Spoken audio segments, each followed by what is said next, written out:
What I wanted to talk about was predicting marathon times. Now, for those of you like myself that coach marathon runners, or you are marathon runners and you have a marathon coming up soon, because we're obviously very close to the start of the spring marathon season, then this is a topic that runners and coaches, we love to talk about for hours and hours.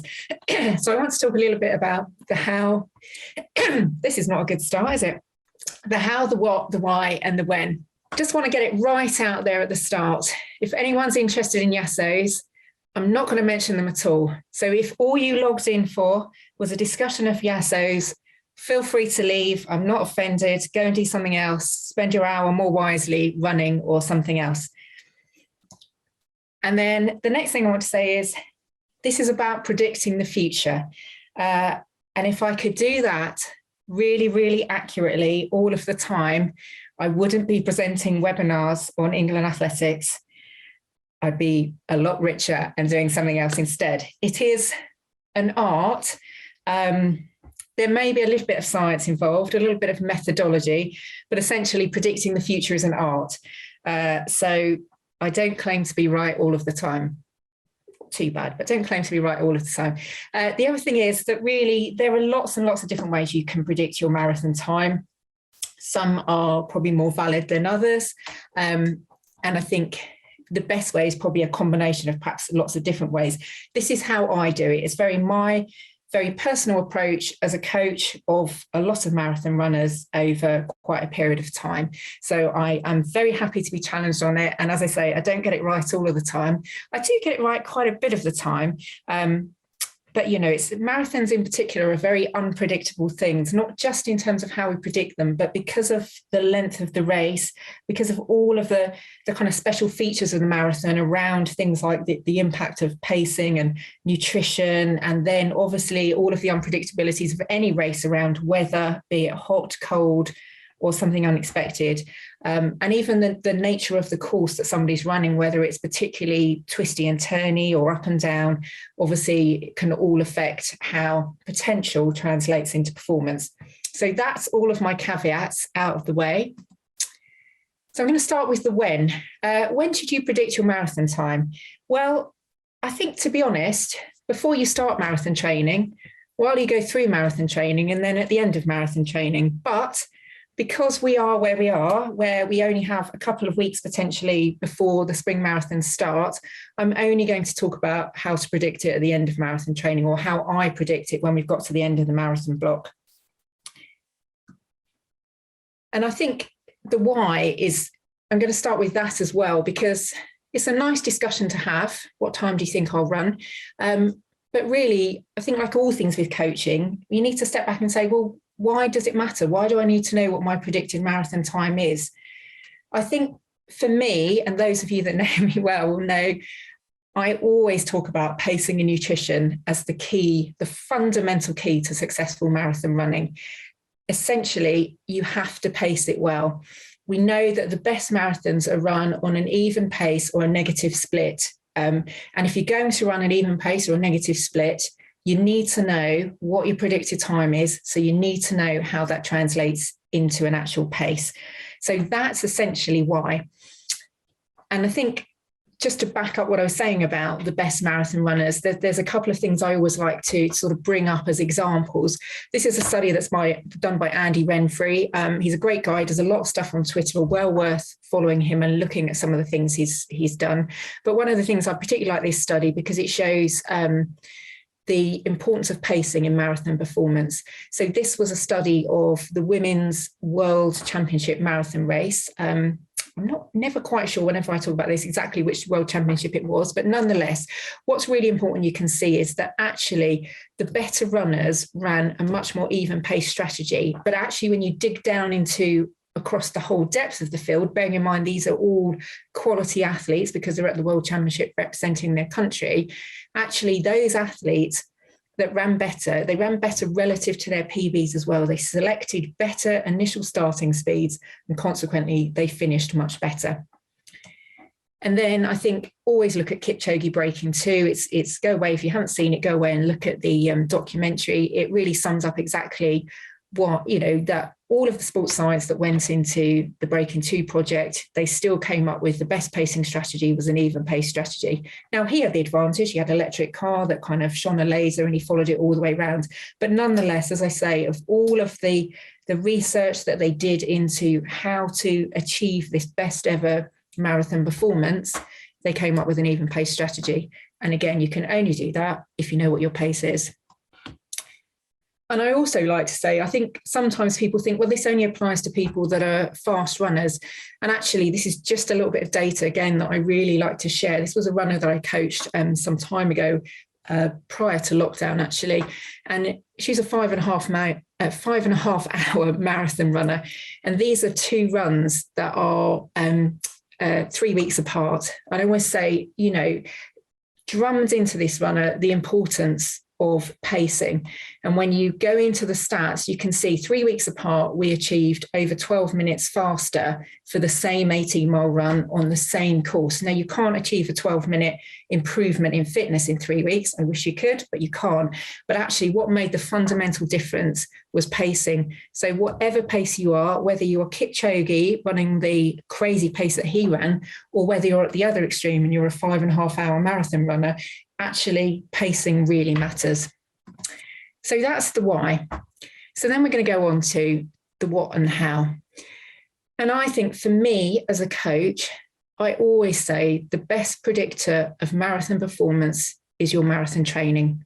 So you can look at lots of different formulas. You can look at race predictors. You can look at a half marathon time. You can look at all those things. But ultimately, when you get to the end of your training block, actually looking back and reviewing the training that you've done in detail is going to give you the best prediction of the time that you're likely to run on the day. So what do you actually want to look at? Well, I always fill out this I fill out this chart for the runners that I coach. And I just have these headings across the start of it. And I will show you an example of the whole chart. And I look back ideally 10 to 12 weeks as a minimum. I often sometimes go up to about 16 weeks. Depends how well I know the runner and how confident I feel, and I know what comes before that period. But I never look back less than 10 to 12 weeks. And the reason behind that is really just an understanding of timescales for adaptation. So the training for a marathon essentially is aerobic based, and we know that aerobic adaptations happen over a kind of period of, for the kind of endurance and the kind of sustained improvement that we're talking about, you need to be looking at 10 to 12 weeks. And I always look back the 10 to 12 weeks prior to the taper. So I don't include the taper weeks, because essentially in those last 3 weeks, you're not really getting any more training benefit. You're not adding anything to your fitness. You're just maintaining it to get into the race. So as I say, I'll start from whatever my week 1 of taper is and look back from there. And then I'll just put a very brief summary of most of these points in. So this is one I did for myself. I do use myself as an example. I always say never use a sample of one. It's not really a good representative sample, but it's more for illustrative purposes. And obviously I can talk about myself without worrying about confidentiality rather than explaining another runner. So this is my 10 weeks prior to London 2021. And it just, as you say, you can see the sort of broad overview of the table that I always pull together. But first, the first question, when you pull that table together and you look at that weekly mileage, the first question people ask is always, how many miles do I need to run in training to run the marathon? And the answer is, it depends on your goals. And in any case, it's too late now because you've already done your training. So it's no good me saying, well, you need to run 30 miles or 50 miles or 75, because if you haven't run it, you haven't run it. You can get by on a marathon on, you could run a marathon on 10 miles. It'd probably be quite slow and your legs will probably be quite knackered at the end, but there's no actual one number that you need. What you're looking at is what have you actually done up to this point. You might want to think about that in terms of your next training block, but certainly where we are now, what we're talking about is what you've actually done. So don't look back in that sense. You can't change the training that you've done now. So I always start with the numbers, and I start with a really broad overview of those numbers. And the question I'm asking is, does the training have a consistent aerobic base? When we look at the marathon as an event, we know that it is predominantly an aerobic event. It relies almost entirely on how good is your aerobic system, how efficient is your aerobic system, and how much can you kind of process oxygen into energy, into running pace. And you get an idea of that from looking at the volume that you've done and how that's spread across the whole of the week.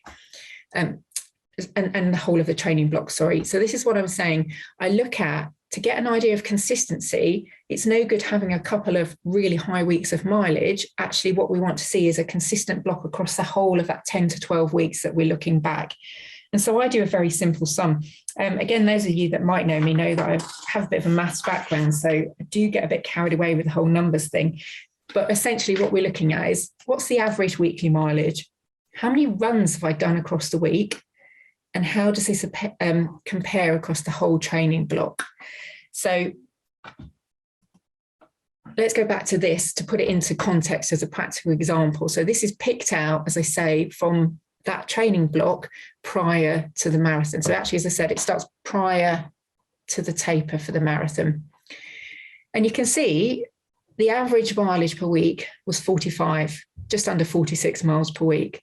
And actually, there's fairly good consistency. When you look up and down that column, it's all broadly around that, as you know, it's all quite close. So it's not like I suddenly whacked in loads of mileage towards the end, which has skewed the average. Actually, there was a nice, good, consistent base of training there. And then the number of runs I did each week, you know, varied again between 5 and 6. So again, nice, consistent building up that aerobic base through that number of runs each week. But actually, when you look at the detail, you can see some of the things where perhaps it's not as good as it could be. So usually for most people, even if you're coming off quite a good longer term base, you usually want to see your kind of peak weeks of mileage closer to those last couple of weeks of training. And actually, when you look at this, you can see the early weeks in July and August were actually significantly higher than what came later. And that actually is going to say, well, maybe there wasn't quite such a good endurance base closer as we got closer to the marathon than there could have been. In fact, a couple of weeks, it sort of fell away quite significantly below the average. You can see that week beginning the 16th of August, there was only 30 miles. And the week, the 6th of September, there's only 41 miles. And actually, again, you can see the gaps in the long runs, that there was a nice consistent block there, and then some gaps started to appear. So although it's broadly, there is consistency week on week on week, it actually doesn't build perhaps as well as it could do. And it doesn't quite build in the way that it ideally you would structure to kind of build that progressive adaptation and that progressive training load that's going to improve your endurance that you need to run the marathon. So there is some consistency there. There is a base, but there's some gaps as well.